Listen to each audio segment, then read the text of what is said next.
di ruang tamu jejak sahabat.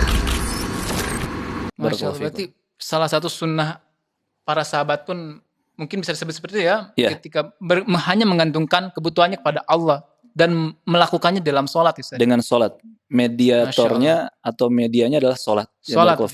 Maka siapapun dia dan apapun keadaannya, ayo mulai sholat dulu aja lah gitu. Sambil tadi akidah diperbaiki, sholat juga dilakukan, dijaga. Walaupun harus mungkin masih STMJ ya, tadi kita singgung. Iya benar, Ustaz. Sholat terus, maksiat jalan. Untuk awal-awal kita maklumi. Di awal-awal mungkin sholat terus, maksiat jalan. Tetapi insya Allah, kalau ST-nya terjaga, sholat terus, maksiatnya akan di kantor ya. Akan berhenti. Dan harus yakin gitu kalau sholat adalah sebuah proteksi dari berbagai macam keburukan.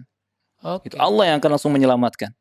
Jadi ini tidak tabu untuk orang-orang yang mungkin ya di luar sana, teman-teman kita, sahabat-sahabat kita yang Ustaz 30 tahun Ustaz saya nggak pernah sholat, maksiat terus, tapi saya muslim, saya pengen baik. Sholat gitu ya. Betul, sholat. Kita rangkul semua untuk sholat. Ya. Yang masih ahli riba, ajak sholat. Insya Allah dengan sholat dia bisa meninggalkan riba. Yang masih ahli ahli musik ya, kita rangkul, ajak sholat. Dengan sholat insya Allah dia bisa meninggalkan musik. Yang masih macam-macam maksiat ya, keharaman-keharaman, kita ajak sholat ya, sambil memperbaiki akidah mereka. Insya Allah sholat menjadi sebab terbesar Allah menyelamatkan mereka dari dosa-dosa dan kemaksiatan. Masya Allah, Ustaz. Oke Ustaz, ini motivasi untuk ingin yang mulai bertobat, mulai menjadi baik. Kita ini pengen baik, pengen berubah, gitu Ustaz. Tapi udah kadung banyak banget kesalahan gitu Ustaz. Salah sama orang tua, nggak pernah nurut gitu Ustaz. Motivasinya apa Ustaz? Barakallahu fiikum. Dalam sebuah kesempatan disebutkan riwayat oleh Imam Muslim dari Abu Hurairah radhiyallahu anhu, baginda Rasulullah mulia sallallahu alaihi wasallam bersabda, "Badiru bil a'mal fitanan qaqitu'il lail al-mudlim." Segeralah kalian cepat-cepat untuk beramal. Ini pesan Rasulullah. Sebelum datangnya fitnah. Fitnah artinya ujian, godaan. Sebelum datangnya fitnah yang banyak, ujian yang banyak, godaan yang banyak, seperti potongan-potongan malam. Karena yang namanya ujian dan godaan itu, semakin kuat iman kita, semakin berat ujiannya. Semakin bertambah ilmu agama kita, semakin takwa kita bertambah, semakin berat tuh godaannya. Nah, sebelum fitnah-fitnah itu datang, kata Nabi, segera beramal soleh sebanyak mungkin. Tentunya sesuai dengan ilmu yang benar ya. Karena fitnah itu akan datang seperti potongan-potongan malam. Kalau kita perhatikan potongan malam, Kang, awal malam kan tidak terlalu gelap ya. Iya benar. Bertambah malam, bertambah gelap. Terus sampai pada tengah malam sangat pekat, sangat gelap seperti itu. Fitnah, ujian, godaan hidup pun datang kepada kita seperti itu. Bertahap ya. Awalnya mungkin ya kecil lah ya, godaannya kita bisa menepis gitu. Tetapi lambat laun terus datang fitnah, godaan yang lebih besar. Maka di sini kalau kita bersegera beramal soleh dengan ilmu yang benar, kita akan memiliki iman yang kuat, takwa yang kuat, sehingga tadi godaan dan fitnah ujian yang besar itu kita bisa melewatinya. Dan kata Rasulullah, kata iman dan takwa. Dan kata Rasulullah, lanjutan hadisnya, ada seorang yang dia di pagi harinya mukmin, sore hari berubah menjadi kafir. Sebaliknya, dia di pagi hari atau di sore hari beriman, kemudian di pagi harinya menjadi kafir. Yabi'u dinahu bi'ardi minad dunya. Di mana dia rela menjual agamanya, akidahnya, dia menjual Islamnya, dia menjual iman dan surganya hanya dengan secuil dari bagian dunia. Berarti dalam hal ini bukan berarti dia pindah agama, Ustaz, tapi dia ini menggambarkan gitu. Saking berat dan besarnya atau dahsyatnya ujian, godaan atau fitnah itu, gitu. Maka untuk beramal ini jangan dinanti-nanti, takut keburu mati. Ini bahasa orang kita ya. Untuk beramal soleh, untuk berilmu agama yang benar, jangan dinanti-nanti, takut keburu mati. Kalau Kang Azri mungkin dengar orang Sunda bilang, untuk kebaikan itu ulah diengke-engke, bisika buru jadi bangke. Pernah dengar ya? Buru mati. Kalau sudah mati kan nggak bisa apa-apa. Ini yang pertama. Kemudian agar kita bisa selamat dari ranjau-ranjau maksiat dan dosa, karena kan dosa itu setiap kali dilakukan oleh seorang hamba menyebabkan ada titik hitam di hati. Ya, dalam hadis Abu Hurairah, Rasulullah SAW mengatakan, tidaklah seorang hamba melakukan satu dosa atau maksiat melainkan nukitat, akan dititikkan dalam hatinya nuktah saudah, satu titik hitam. Semakin banyak dosa, semakin banyak maksiat, semakin banyak pelanggaran syariat Allah dan Rasulnya, semakin banyak titik-titik hitam. Sampai bisa jadi kelam, ya, gelap tuh hatinya.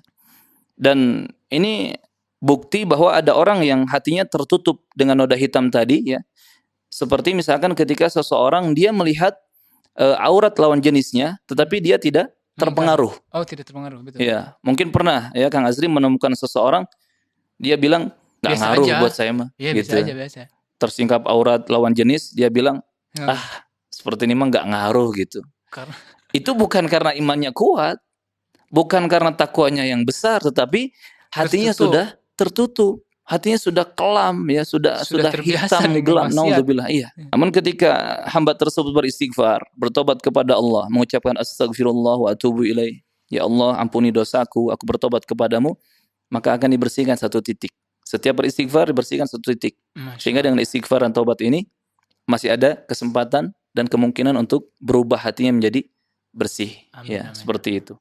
Ada kisah menarik yang Azri barakallahu fikum. Insyaallah ini menjadi motivasi besar untuk kita benar-benar semangat meninggalkan maksiat dan berubah menjadi melakukan amal-amal ketaatan kepada Allah Azza wa Jalla. Apa saja? Dahulu kala ada seorang ulama besar di zamannya bernama Al-Imam Ibrahim bin Adham. Pernah dengar mungkin ya? Belum, Ustaz. Belum? Jujur, Ustaz. Masya Allah. Ada seseorang namanya Ibrahim bin Adham. Okay. Ibrahim bin Adham. Ulama besar di zamannya, rahimahullah. Beliau kunyahnya Abu Ishaq. Ya. Tiba-tiba suatu hari ada seseorang datang kepada Imam Ibrahim bin Adham ini. Memanggil beliau, ya Abu Ishaq, wahai Abu Ishaq. Beri aku nasihat agar aku bisa meninggalkan maksiat-maksiat dan dosa-dosa. Ada orang awam datang ke Imam Ibrahim bin Adham rahimahullah, minta nasihat. Langsung to the point. Okay. Agar saya bisa meninggalkan maksiat dan dosa-dosa. Yeah. Berarti orang ini kan sadar. Dia tenggelam di kubangan dosa dan maksiat. Kemudian kata Al-Imam Ibrahim bin Adham rahimahullah ta'ala, kamu boleh bermaksiat sebenarnya. Loh, kenapa? Kaget ya? Kamu boleh bermaksiat. Tetapi jika kamu bisa memenuhi 5 syarat. Ada maksiat yang boleh tapi ada syaratnya. Semua maksiat boleh dilakukan. Oke. Asalkan 5 syarat ini bisa terpenuhi. Nice dong berarti ya. Ada celah nih Mas ya. Iya. Tetapi jangan senang dulu ya. Nanti kalau antum sudah tahu 5 hal ini, kayaknya nggak mungkin deh bermaksiat. Oke, boleh. Ke sana jalurnya. Oke. Jadi imam ini cerdas sebetulnya. Ingin mengajarkan kepada seseorang agar dia ini berpikir jauh. Dan agar jawaban yang disampaikan juga mengena gitu. Iya, benar. Boleh engkau bermaksiat, asalkan 5 syarat terpenuhi. Ini sampai orang ini, wahai imam ayo sebutkan apa. Yang pertama apa, sampai yang kedua apa, yang ketiga. Sampai seperti itu ya. Pelan-pelan disebutkan satu persatu. Yang pertama kata Imam Ibrahim bin Adham rahimahullah, engkau boleh bermaksiat kepada Allah, engkau boleh melakukan dosa dengan syarat pertama, engkau tidak boleh makan dari rezekinya. Engkau tidak boleh makan dari rezeki Allah. Akhirnya orang itu bertanya, kira-kira di mana ya saya dapat makanan atau minuman atau apapun yang bisa dikonsumsi tetapi bukan dari Allah. Rezeki dari Allah. Nah, ini dia mulai diajak untuk berpikir cerdas, gitu kan? Keimanannya dirangsang untuk kuat gitu. Ini yang pertama.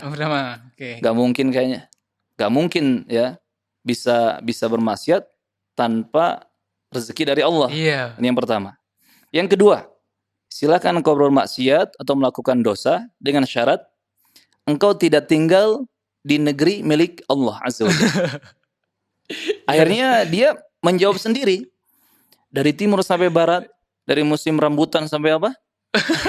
Ada istilah seperti itu.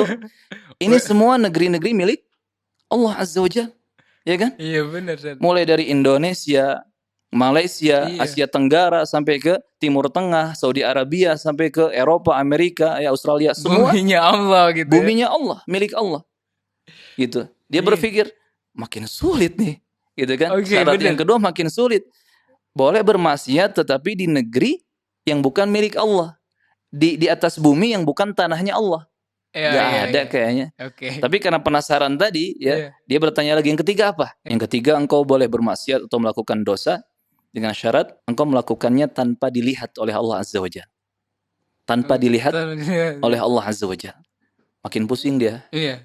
Makin merasa berat gitu. Sedangkan Allah Maha melihat ya. Allah Maha mengetahui segala apa yang kalian kerjakan. Iya, benar. Ada istilah kita ini ODP, Kang, semuanya. Orang dalam pengawasan. Orang dalam pengawasan Allah Azza wa Jalla.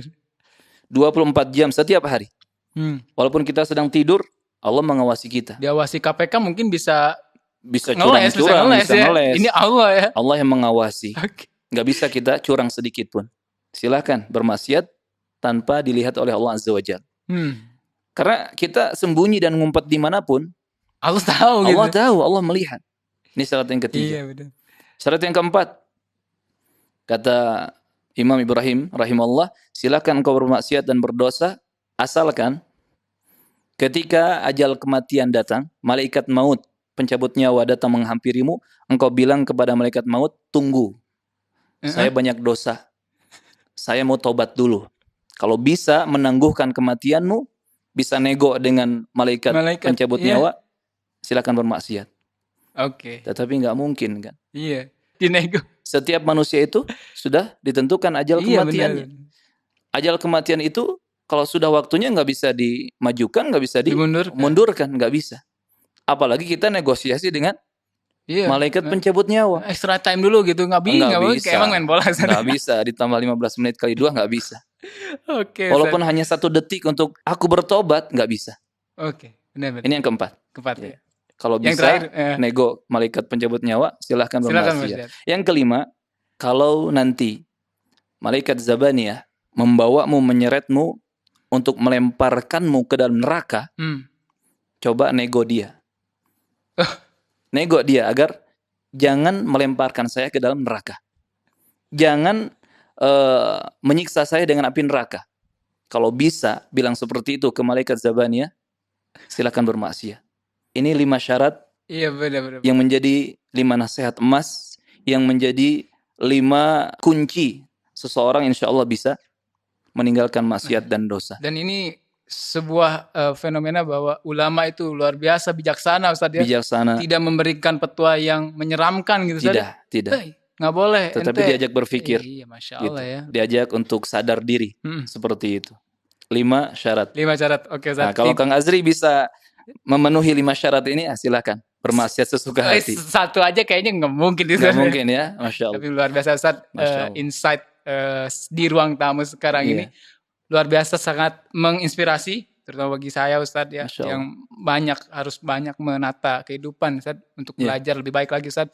Mudah-mudahan ini bisa menjadi hikmah dan juga pelajaran bagi sobat kita di luar sana. Ustaz, barakallahu fikum. Thank you, Ustaz, jazakumullah khair untuk nasihat dan obrolannya di ruang tamu Jak Sahabat. Oke, sobat kita semua, kita akan bertemu kembali bersama guru kita, Ustadz Isyu, di kemudian hari insyaallah. Kita tutup dengan doa kafaratul majlis. Subhanakallahumma wa bihamdika asyhadu an la ilaha illa anta astaghfiruka wa atubu ilaik. Assalamualaikum warahmatullahi wabarakatuh. Waalaikumsalam warahmatullahi wabarakatuh.